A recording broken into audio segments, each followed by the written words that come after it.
Stick around, ladies and gentlemen. I'm about to work some magic on this rusty griddle.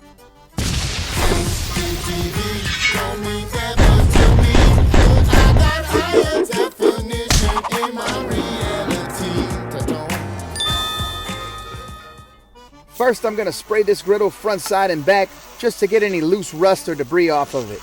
Next, I'll place it in a wide plastic bin and cover it up with equal parts of white distilled vinegar and Coca-Cola. White distilled vinegar contains acetic acid, which chemically reacts with the rust. With the Coca-Cola, you get the combination of phosphoric acid and carbonation. So we really get things moving here. I also had a couple of dumbbells with some rust on them, so I threw those in as well. My plan is to let this griddle soak for 24 hours. Now, I did notice the top part of the griddle sticking out a bit, so I decided to flip it over. The top part is the most important part that needs to soak. Any little bottom part that would stick out, it don't matter too much. Nonetheless, doing this proved to be better because every part of the griddle submerged. After 24 hours, we go ahead and pull this griddle out. As you will see, the rust is still on the griddle. Soaking it like this doesn't necessarily just remove it, but what it does do is make it very easy for me to take it off. As you can see right here, I sprayed this dumbbell and then used some steel wool to just scrub it. And very easily, I was able to get the rust removed from this dumbbell. Spray it once again, and it came off like nothing. And here's a great before and after you'll see, nice and shiny. So I'm gonna go ahead and spray this griddle down just to give myself a jump start before I scrub it. You'll see on the back side, things come off a lot easier than the front side. The reason for this is because the front side is the side you cook on. It has several layers of seasoning that had been polymerized. So now I'm going to take my steel wool and just scrub the front side of this griddle.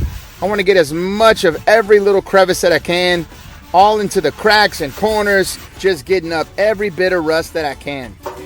Now, I know you'll still see some seasoning on there. Do not worry about that. We're going to continue to scrub this. Our main concern is getting up the rust. If there's some seasoning left behind, it's all right. We're just going to polymerize right over it. So from here, we go ahead and spray this down just to get up all the debris that we have pulled up. And just so you guys know, I did scrub down the backside and sprayed it just like I did the front. Now from here, I move on to a sanding block that has some beveled edges. This has a flat abrasive surface, and those beveled edges will allow me to get along the sides into those little corners of the griddle. Using this tool will actually pull up more of the seasoning that was left behind. Now, it's not exactly going to get everything like I mentioned before, but it gets the majority of it. I do scrub it once more, but this time I'm going to use some dish spray soap. This is going to allow me to really smoothen out some things, and then I'll even see some of that color of the dish soap change, which lets me know I'm getting things up. So once again, we spray this down, get all of that off of there. From here, I once again take my steel wool and just really go into the griddle one last time. You have to be careful when you're using the steel wool because they could have some pieces that poke out and they'll stab your butt. All right, so I'm giving this one final spray here just to make sure I get everything up. And then I'm gonna show you guys with my clean hand. This is as clean as I can get it. It may look black and all, but you will not see any of that rub off. That is just some deep embedded seasoning. It's good to go. So now I wipe this thing down and I'm gonna get it in my oven at 350 degrees just to let it really dry out before I add my oil. Now when carbon steel is heated, it goes through oxidation. The brown color you see is due to the formation of iron oxide. So I take a wet paper towel here just to give it one last little steam cleaning. And then I'll take a clean paper towel and just show you guys that this thing is not full of rust again. It's just changed in color.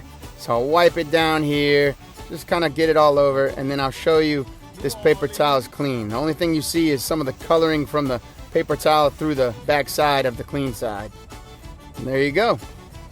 At this point, I will set my oven to 500 degrees. Next, I take my first layer of grapeseed oil. I'm putting some all along the back side here, and then I go on to the front side. I just want to make sure I get some on the back so I can get this whole thing polymerized. And as you can see, that's the grapeseed oil that I'm using. And now I'm spreading a very thin coat all over the griddle. And look, nothing is coming up from the top of the griddle. It's just completely clean, and I'm adding my thin layer of grapeseed oil all along the sides, every single crevice and thin part of this griddle I can get into, and I want it super thin, smooth. I just keep wiping it down. And then I will pop it into the oven. I'm gonna let this thing cook in the oven for 1 hour.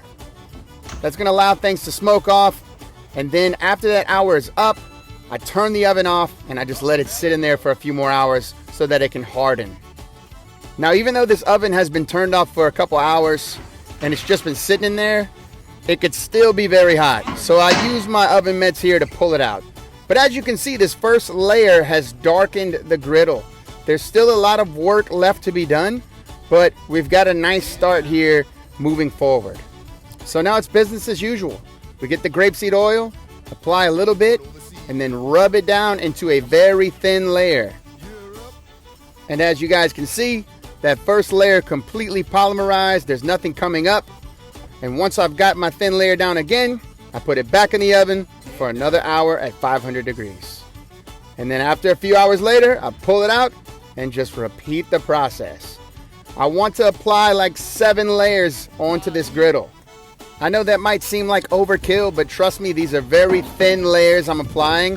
And after they're all polymerized on there, this griddle is going to look beautiful.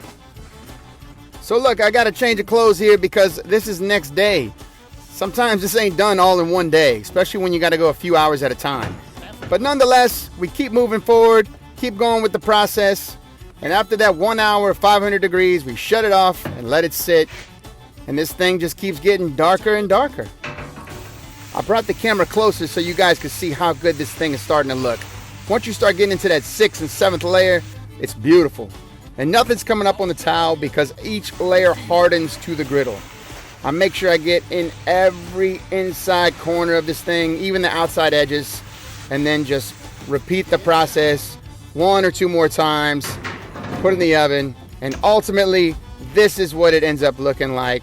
Just this amazing dark piece of metal ready to be cooked on. So much different than where we were in the beginning. But that's it, ladies and gentlemen. That is how you restore a rusty griddle that can fit in your oven. The whole